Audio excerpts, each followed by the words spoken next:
Hey everyone, it's Army Gaming. Welcome back to the channel and welcome to Monster Legends. Welcome to a video on Pangoliath. We're going to be going over how to get this monster completely for free, and we're also going to do a monster analysis on Pangoliath, our newest Megataunt monster. Get a new mythic monster, Pangoliath, by combining Virtue or Urticus and Bright or Galante Jr. If you don't get him, you may obtain any one of these monsters, Gaidigo, Lamia, or Zombic. So there's essentially 3 different combos you can do. The main combo is Virtue plus Bright. You could also substitute Virtue and do Urticus plus Bright, or you can do Galante Jr. plus Virtue. So those are the 3 different combos you can use to try to get one of these monsters. And the cool thing about this quest event is that you will always get one of these monsters. It's always going to be a Gaidigo, a Lamia, a Zombic, or the brand new monster. So without fail, you have a 25% chance, I think, to get one of the monsters. So in previous events, I've been pretty lucky, less than 5 attempts, and I've only gotten the monster. Sometimes I've gotten multiples.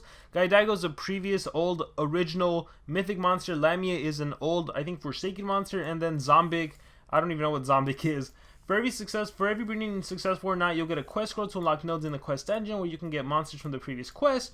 If you do obtain Pangoliath, you'll get 10 summer coins and a quest key to unlock a survival dungeon where you'll be able to collect up to 200 additional cells, which means you can rank them up completely for free.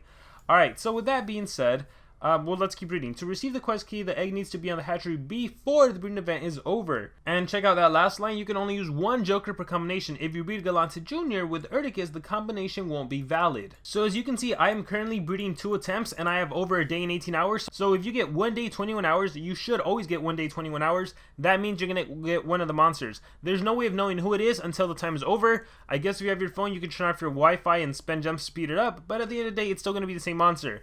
But yeah, it's literally that simple. My advice to everyone, if you're a newer player out there and you maybe don't have the monsters, is to focus on getting the breeding jokers. Now, I don't recommend you purchase them because I think SP always does the sell for these monsters during these events, but I don't recommend it. I don't think it's worth the value. Let's see. That's the thing I read over. Because there's other ways to get these monsters. Because you're legendary monsters, you can request from your teammates' cells. So maybe when you happen to see one of their cells come up in the shop, purchase just one of their cells and then start requesting so your teammates can get them. So you shouldn't have to fork over 300 gems or 500 gems, whatever SP sells for Galante, Violet, Galante Jr. and Urticus. Just start requesting cells from teammates. That would be my best advice. And if you have to miss out on this one, it's unfortunate. You might have to just miss out. Additionally, you could also go and purchase them, I believe, for money. If I scroll over to the right, I believe they actually, SP will sell the like 200 monster cells, or they will sell the key plus like 50 cells. So that way you can participate in the survival dungeon and get your additional cells. So that's an option. I do believe that one costs money though. I think it's 350 gems for the 200 cells, or the quest key is $5, or maybe it's also 350 gems, whatever it is. There is a way to get it with spending money if you don't have the monster. So just so you guys know, I'm not going to bother speeding up. As you can see, I have some monsters in the hatchery to complete the book. As soon as that is over, I am going to use my Camilla to speed up, but that's going to be later. But with that being said, let's go ahead and see whether this monster is worth it or not. Alright, so here we are on the official SocialPoint forum. I'm going to go ahead and skip the introduction and we're going to get right into the analysis. His life stat is 94,703. This is a top life stat. I believe it's definitely top 10. It should, if I'm not mistaken, I'm going off the top of my head right now, this is the highest of all the Megataunt monsters. When you include Mouseron, Kenray, Ollie Fanatic, and Hammergrom, this is the highest of the bunch.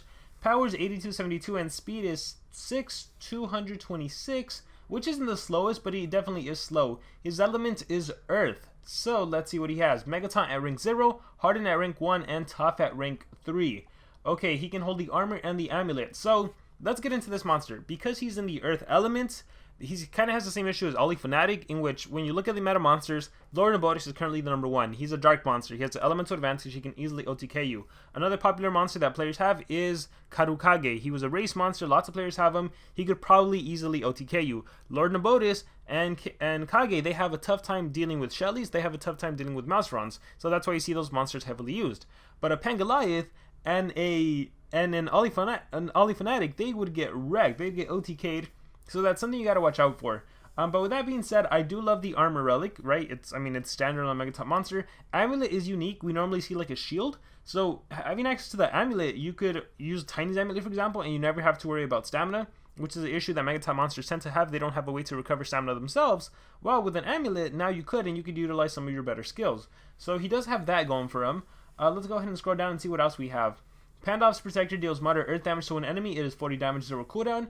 Skelly Anteater applies a 50% life shield to itself with a 0 cooldown. So it doesn't matter if you get hit with CDA, you will be able to reapply a 50% shield at a 30 stamina cost. Heavy Roller deals moderate special damage to one enemy, applies stun to one enemy, applies daze to one enemy. So 40 damage, 2 turn cooldown, 42 stamina cost. Again, pretty high stamina cost, but you do have the amulet to help you out. So you are able to stun an enemy monster. This has always been my favorite thing about Ollie Fanatic. To get a Megataunt monster that can deny, I think that's pretty useful, especially from an attacker perspective. From a defense perspective, honestly, it's whatever. Who knows what the AI is going to do? But from the offensive perspective, the fact that when your Megataunt monster goes, you can either reapply Megataunt or do something else. If your monster still has Megatons, then you want to do something else. So the fact that this monster can actually deny one of the enemy monsters, that could mean the difference between winning or losing a game, right? Imagine you're taking on a Karukage and then you just stun him, and that way he can't kill you. So there's a lot of usability with being able to deny. So I really enjoy Heavy Roller. Let's move on. We have Keratin Spikes applies damage mirror to itself. So obviously this monster is no attacker by any means, but the cool thing is that he can actually reflect any damage he receives thanks to that damage mirror. It has a 2 turn cooldown, 38 stamina cost. So I like this. When a Megataunt monster can damage mirror or skill mirror, that is great. Because, you know, again, you want them to be able to do something other than just tank a bunch of attacks. We have Spin Ball Dash. This is my favorite skill on this monster. Deals moderate special damage to an enemy, applies stun to an enemy, disables traits on itself, gives 1 extra turn to itself, requires cooldown. Oh, what the heck? Never mind. Oh my gosh. Disables trait on itself. Oh, what a mistake. When I first read this, I thought this skill disabled trait on the enemy. It disables trait on itself. Deals moderate special damage to an enemy, applies stun to an enemy, disables trait on itself. So if you do Spin Ball Dash, you would lose your Megataunt and your Hardened and your Tough. So now you're susceptible and vulnerable. You could always reapply Megataunt. Alright, let me think about this. So 35 to 40, deals moderate special damage, applies stun to one enemy, disables trait on itself, gives 1 extra turn. So you get an extra turn. You could always do Unyielding Defense for 30% shield and a Megataunt. You do lose access to your Tough, assuming you have this monster at rank 3.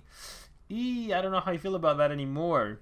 Some synergies that can be done, of course, is you can Spin Ball Dash, stun one enemy monster, and then Heavy Roller, stun another enemy monster, or maybe you're facing a tough Bulwark monster. That way you can do Spin Ball Dash and Heavy Roller to apply stun twice to the enemy monster. Hopefully one of them lands.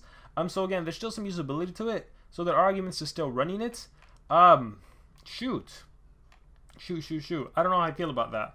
Oh, by the way, this monster is rank 0. I should have emphasized this because he's unique in that he's the first to do this from the Corrupted era. His Megataunt is permanent. It is not a status caster like the other monsters. So when this monster's in the game, he has that Megataunt permanently until he gets trait disabled. This is why trait disabling yourself for a stun, not the best thing. Again, there's some synergy that can be done, but it's not the best thing. Man, how do I feel about this? Oh, let me know in the comments below. What do you guys think about the fact that you trait disable yourself? Yeah, but that Megataunt permanent is great. Let's move on. Keratin Reflect, 50% life shield and 50% damage mirror to itself.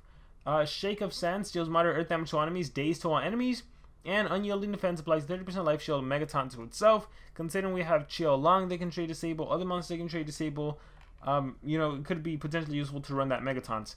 But looking at this monster again, he has a permanent Megataunt. I think from the other eras, only Santarion is the other permanent Megataunt monster. I wonder if we're going to see a Elvira rank 4 Pangoliath team. You know, instead of Santarion, it's now Pangoliath rank 4 because of that permanent Megataunt. Oh man. Alright. So the second cool thing about this monster is for newer players, you do not need to get this monster to rank 4. Or sorry, to rank 3 the way you needed to get Bombeta and Shelly and everyone to rank 3 to get their Megataunt. This monster from the get-go has Megataunts, right? So even if you're starting off, you can have him at rank, you can have him unranked and already you're good to go. Megataunt. Ideally you want to get him to rank 1, that way you get that hardened boost and you can add a talent to him. But the fact that you can just use him with Megataunt, you know, meet shield, enemy kills them, your attacker goes and attack, or you go and deny, I think that's super useful. Finally, a monster you can use unranked. I gotta really think about this Spin Ball Dash. Would I run it? Would I not run it? I think I probably would because it provides some sort of usability in case I needed it for any reason. But off the top of my head, I would say Heavy Roller for sure. Keratin Spikes for sure. Keratin Reflect, 50% life shield and 50% damage mirror is nice. And then I would probably do the Spin Ball Dash But if you don't want to do that self-trade disable skill, you could probably go with Shake of Sands, or you could probably go with another one. Then again, if you run Spinball Dash, you probably should run your Unyielding Defense to reapply that Megataunt. So could it be Spinball Dash? I don't know, man. But then I'm like, why would I self-trade disable just to run Unyielding Defense? Because now that takes up 2 slots in my skill set. So maybe I don't want to do that. And then that Unyielding Defense, you really don't need it unless you're specifically going up against someone that you know is going to trade disable you.